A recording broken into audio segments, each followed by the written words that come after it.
Alright, you miserable lot. It's Scotty McG here, your grumpy Yorkshireman with PhD in gaming strategy. Cause someone's gotta know what they're on about in this industry of ours. Now let's get straight to it. How many times have we all been burnt by games at launch? And I'm not talking about a bit of chafing here, I'm talking full-blown third-degree burns. Cyberpunk 2077, Forspoken, Witcher 3 Next Gen Update, Callisto Protocol, buggy messes that make a programmer crying to the coffee. But here's kicker, we gave them all a second chance, didn't we? So why the hell is everyone losing the collective minds over XDefiant having a few teething issues? It's like you've never seen bugs before. But before we get stuck into this glorious rant, don't forget to like, subscribe and all that bollocks. It helps channel grow and keeps me in Yorkshire tea. Right, let's dive in before I blow a gasket.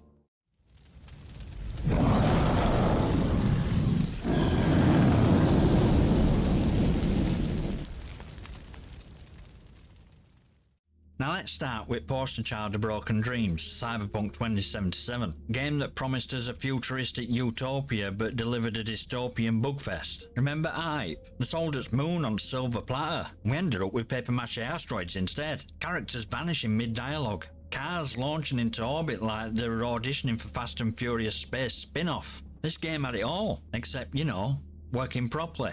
But here's the thing, right? We didn't just bin it and move on. No. We wanted this game to work. We needed it to work. We gave CD Projekt Red a chance to fix the mess. And after a year or so of patches and updates, surprise surprise, game became playable. Maybe even enjoyable if you could forget first few months of chaos. So why did we give them benefit of doubt?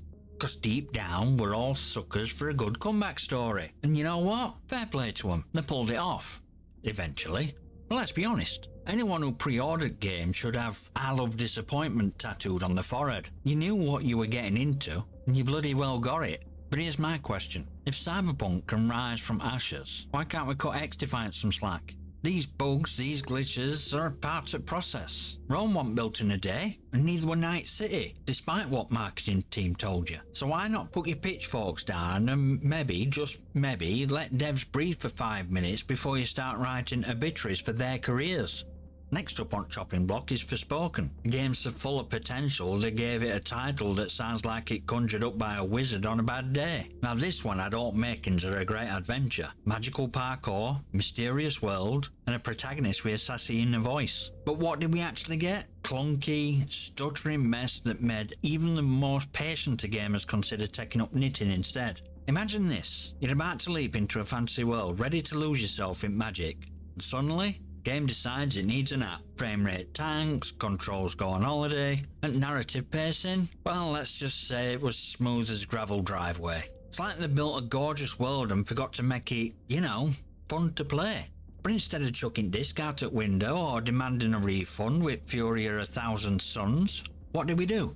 We held on. We waited for patches and updates and inevitable "sorry we messed up" statement from developers. And guess what? They're still working on it. Forspoken might not be the masterpiece we were promised, but it's getting there. Slowly, like a snail with a limp. Here's the deal. Games like Forspoken are proof that we as gamers are a forgiving bunch. We want to see these ambitious projects succeed, even if it means dealing with a bit of a rocky start. Hell, most of us lived through early days of Skyrim. Dragons flying backwards, anyone? So why do we turn into angry mob when XDefiant hits a few speed bumps? It's same song, different verse, people. Patience isn't just a virtue, it's a bloody necessity in this industry. Speaking of patience, let's talk about Witcher 3's Next Generation update, a game that was supposed to be crown jewel of CD Projekt Red's comeback tour. This is the same studio that took Cyberpunk from a flaming pile of disappointment to something that were actually playable. You'd think they'd learned the lesson, right? Wrong.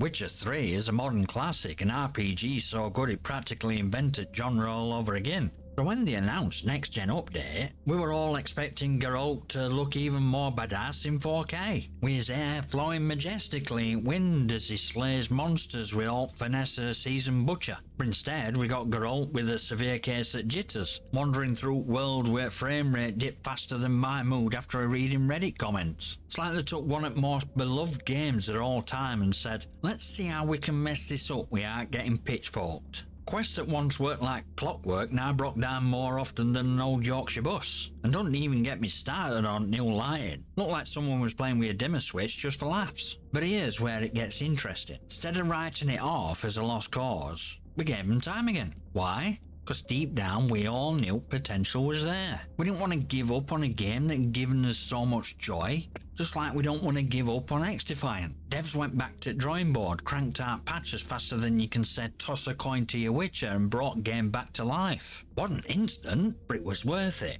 And this is crux of it. If we're willing to stand by a game like Witcher 3 through its rough patches, why the hell are we so quick to dump XDefiant into the bin? It's the same bloody principle, folks. Great games aren't born. They're made, often after a few rounds of patches and a lot of hard work from devs who actually gear damn. But hey, what do I know?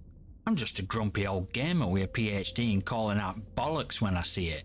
Next, let's talk about a game that redefined phrase epic fail, No Man's Sky. A game that promised us universe and delivered, well, a universe of bugs, empty planets and crashing disappointment. I mean, they made it sound like we'd be explorers charting cosmos, discovering new life forms and civilizations. Instead, we spent first hours wondering if we'd wandered into Cosmic Wasteland Simulator with occasional rock that looked a bit like a potato. When No Man's Sky launched, it were a mess. Missing features, repetitive landscapes and a multiplayer mode that was more a myth than reality. People were pissed, and rightly so. It felt like they'd been sold a dream and handed a bloody nightmare. But here's the thing, did we gear up on it? Did we toss it into black hole of forgotten games? Nope.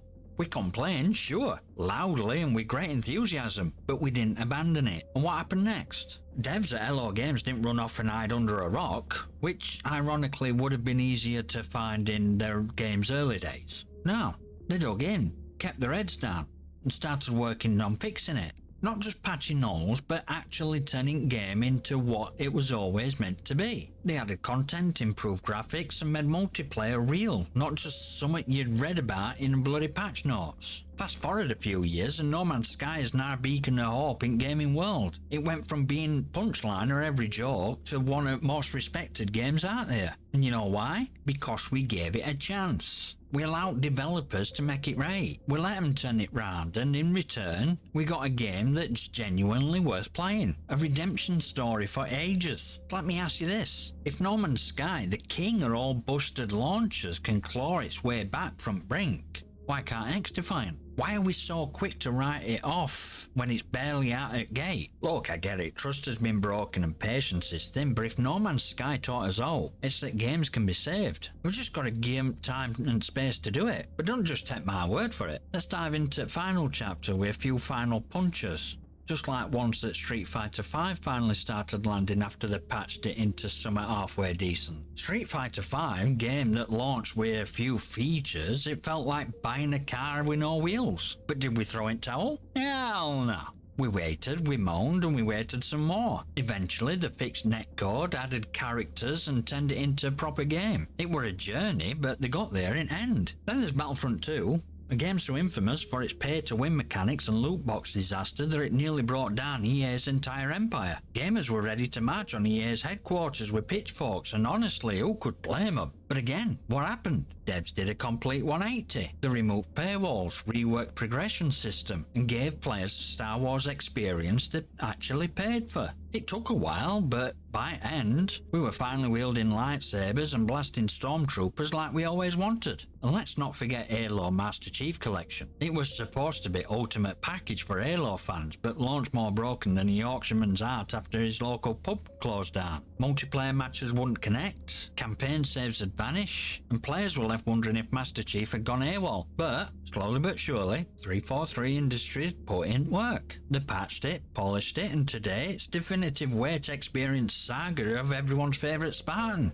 So here's moral at story, folks. We've seen it time and again. Games launch broken, battered and bruised. But that don't mean they're dead on arrival. Developers, when they care enough, can and do turn things round. So before you start writing off XDefiant as next big failure, maybe take a step back and give it space to become what it's meant to be. If Cyberpunk, No Man's Sky, Street Fighter V, Battlefront 2 and Halo can rise from ashes, and so can XDefiant. So smash that like button, hit subscribe and leave a comment below with your thoughts and gaming stories. Might just feature them on channel. I'll see you next time, you magnificent